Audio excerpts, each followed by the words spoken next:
What's up, everybody? And today we are looking at Patient Typhoon, a new horror game, adventure horror game, releasing today. And I want to thank John and Maria from Professional Villains for sending me a copy of this game before it released so I could get this review out to you guys. And just to let you know, I'm not taking any money, any kickbacks, nothing like that. And man, what an experience. If you're looking for a unique story and unique graphics, you may want to stick around and see what this game is all about. And just to let you know, this is a very heavy story driven game.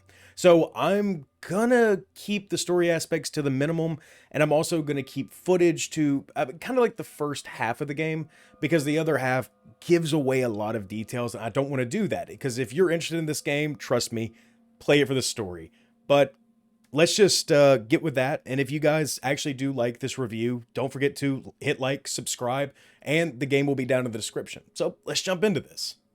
The ER has you play as an unknown female protagonist who wakes up in what looks to be a prison, but is an emergency room called St. Arcos. Oh yeah, and she's had her arms removed. Right from the start, you can tell everything is off. From the staff being rude and strange, the way you ended up in the ER seems coincidental, and every other patient is also missing limbs. Three red flags blaring to get the hell out of this joint.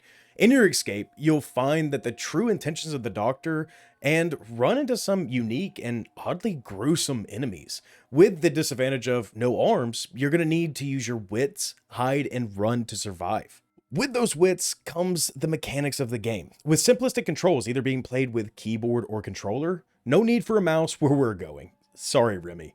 WASD is your movement, space is your run. That's all. Every interaction you'll have is just by running into the item and animations kicking off.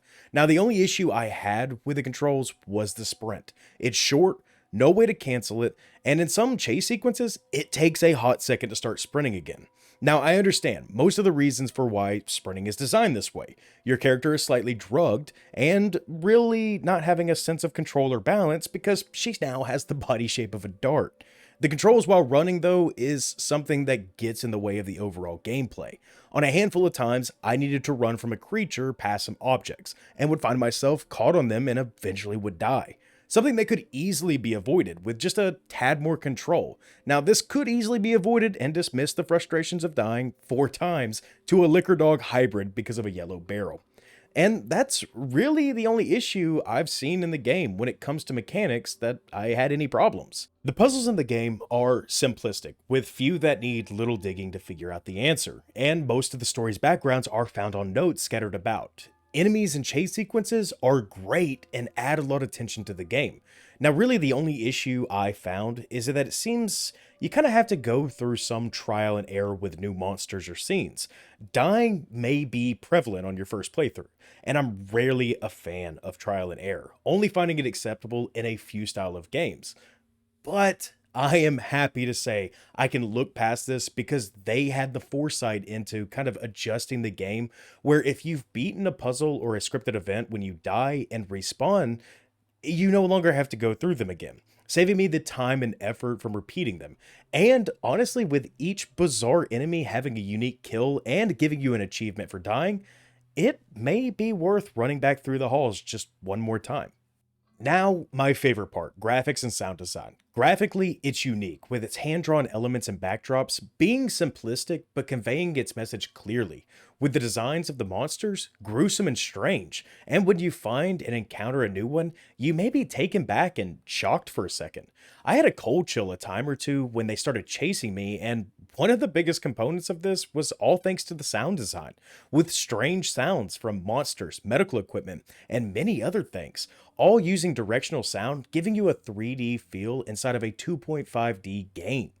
Only downside being honestly in the creature sounds, repeating with a short sound recording and no deviation from the same sound.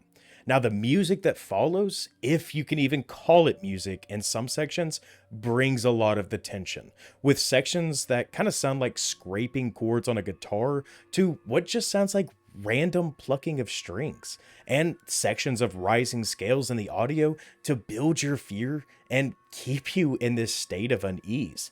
all coming together to give you an edge of your seat experience with minimal effort in many sections.